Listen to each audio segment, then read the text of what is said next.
Jump, I'm Rachel Nichols here with Amin Al-Hassan, Chiney Ogumake. Chiney, you got a fellow Adidas friend with the signature shoe. I'm sorry, I'm just not over it. I think it's great. I'm so mad right now. Okay, Trae Young, where's my text at? I'm supposed to be in the family. Shouldn't I have known? I'm putting everyone on a notice. Chris McGuire, Madison Orange Still, Adam Latesis, Austin Hodges, Brandon Walker. Y'all should have given me a courtesy text. At least I can be the first one to get the shoe. Okay, maybe I'll shoot like him too. Rachel, now Chiney knows how I feel. Every time I'm saying, Chiney, might I possibly have a little bit of Adidas product? Get zero radio silence. I got you, family. Well, look, congratulations seriously to Trae. That is a huge accomplishment at 22 years old. Good for him. All right, friends, you know what time it is here on The Jump. Let's go, producer Danny. The ball deserves to go in the crowd after a bull move like that. I think it's bull. I just thought it was bull. Don't give me that crap!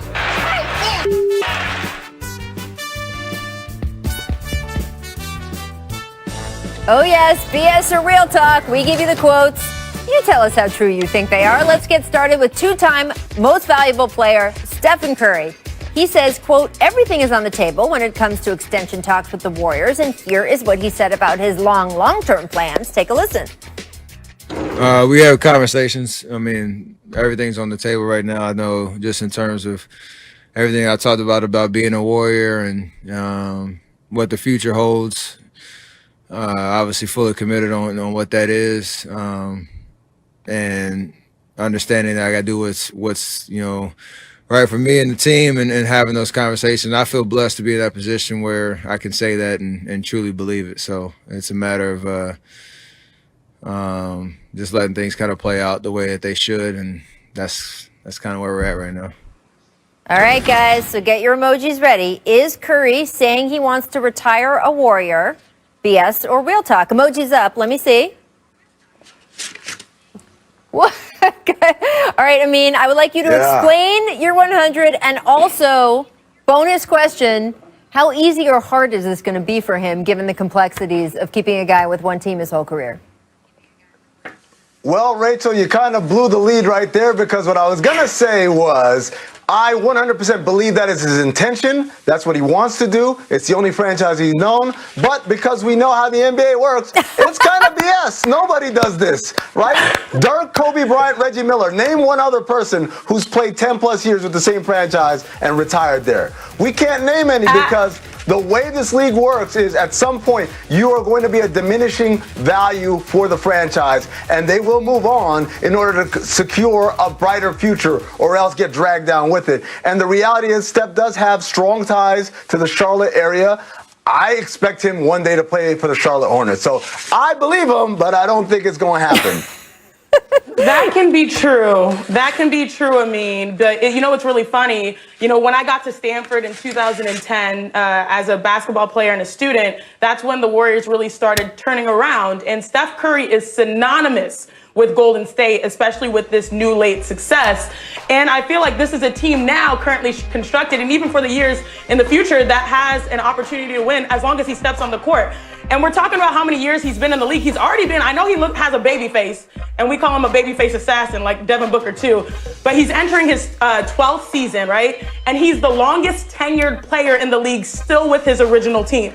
Meaning he is the only guy, the longest time with the team. I don't think he's going to mess that up, maybe for Charlotte, but I can see him staying in Golden State for the whole time. Well, and look, some of it is up to Tim Duncan and Manu. Well, some of it is up to the player, though. I mean, you mentioned Dirk, right? Okay, well, Dirk took a lot of pay cuts to stay with the Warriors. He worked with the team in terms of roster maneuvering, and he also decided it was more important for him to stay with Dirk, to stay with the Mavericks than it was to maybe go chase a title somewhere else. There were years where they weren't good and he could have gone somewhere else, but instead he wanted to stay in Dallas. So part of this is going to be up to Steph, and part of it will just be difficult, but we'll see if he can do it. Steph Curry's pulled off the difficult plenty of times before. We'll keep talking about West point guards, guys, because I want to move on to Dame Lillard. Much like Steph, Dame is known for his extended range, earning the nickname Logo Lillard for his frequent shots from more than 30 feet. But apparently, he's planning to extend his range even further this season. Here's what he said when asked if he would shoot from half court in a game this season. This was from The Athletic's Jason Quick. Quote, very possible. Obviously, I'm not just going to be out here every game firing every shot from half court, or maybe not even every 20 games. might be once or twice the whole season that I feel like, F it. If I get in a game and I hit 3 threes in a row, that's when you should have your eyes open because it might be going up from half court at that point. Dame says he's going to shoot half court, BS or real talk, guys. Emojis up. Let's see him. There we go. Chene, give it to me. All right, let me tell you this. Damian Lillard is going to shoot. Shooters shoot. And again, we saw this especially late in the playoffs when it came to the bubble, making that push. They were double teaming him around the hash mark, even double teaming him as he crossed half court to force the ball out of his hands. And if he's made a few, he will shoot that shot. He walks into a gym, and I'm talking about it could be Lifetime, it could be 24-hour fitness, it could be, obviously wherever gym they're at in the NBA, the stadium, the arena. His mentality is that he can make any shot. And I remember hearing that Dame, he led the NBA last season with makes from 30 feet or longer. Yep. Now, half-court shots are 47 feet from the basket, 47 feet. He's working on it, and I'm telling you, if he is shooting it, he believes he can make it. And if he believes he can make it, he's going to take it in an NBA game. Yeah, his percentage was high as over 30 attempts. Absolutely.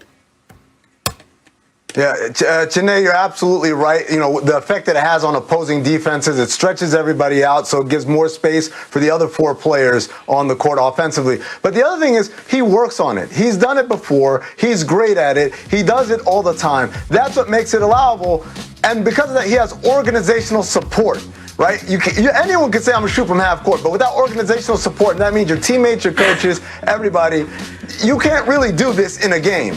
Chene, can you imagine pulling up from half court in the middle of the game, not letting anybody know? Look, I got my sister on my squad. She's actually here in LA right now. I've got Derek Fisher. That's my friend. Derek Fisher is my coach with the LA Sparks. He would let me shoot it once, and then he'd pull me over and be like, Chene, I'm serious here. And then I probably wouldn't shoot it again. That's cute and all, but okay, we're in the middle of a game. Thank you very much. All right, guys, welcome. Yep, nice to see you too, Rachel. It's been a long time. I know, man, and we're just 2 weeks away, finally, from the start of the new season. How anxious are you to play a real game with, in your case, with your team, the first time in more than 9 months? Yeah, it's been a long time. I'm super anxious to get back and playing. We got a lot of really, really good guys coming. A lot of new guys that we've added to our team. So being able to play with a lot of these new guys, but also with the guys we've had. So it's going to be exciting, and I'm excited to play. And you said new guys. Your front office put in work this offseason. Bogdan Bogdanovic, Rajon Rondo, Danilo Gallinari. These were some really coveted free agents. What was your reaction when you found out all these guys were coming to Atlanta? Yeah, I was super excited. We've added a bunch of guys that bring a lot of different unique talents to our team, and a lot of different pieces that are going to really help us take that next jump to the next level this year. So I'm really excited. So what is that next jump to the next level for you? What are your expectations for the team and yourself this season? I mean, for me, it's all about winning. I mean, whatever it is, it's winning, getting to the playoffs. But it's not just getting there. It's making noise once we get there. So it's all about that for me and this team this year, and we're excited to go out there and do it. And look, it's going to be a different season than anyone in the NBA has ever had, going to play games largely without fans, travel restrictions. And the NBA has asked you guys to make changes in your own personal life, off the court, at home. Can't go to bars, can't go to restaurants. You're 22 years old. What is it like to be told that when you're 22? Yeah, it's different, but it's our job. This is our job. We choose to do this, and I know every NBA player would rather give up all the other stuff to be able to play this game we get to do.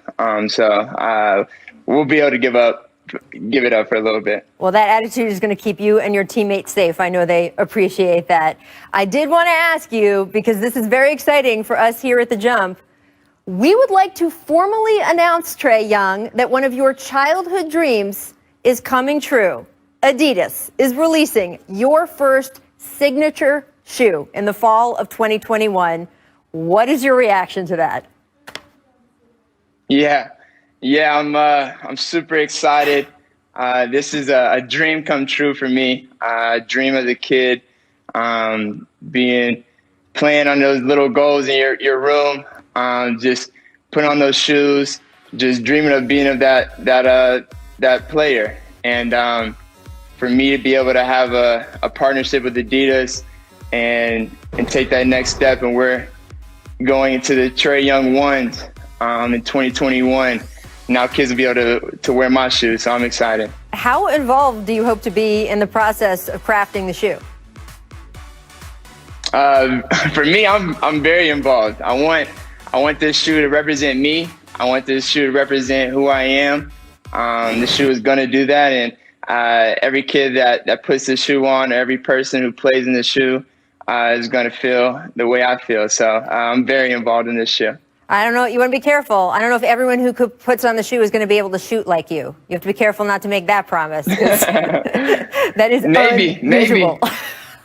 Well, it's very, I don't think people sometimes realize that a lot of guys have shoe sponsorships, but a signature shoe is still pretty rare in this league. So, Trae, congratulations. This is a huge accomplishment at 22 years old. Really, very cool. Thank you. Thank you so much. Can't wait for everybody to put it on. We will be ready to welcome you back when you've got one to actually show us. Until then, good luck with everything in the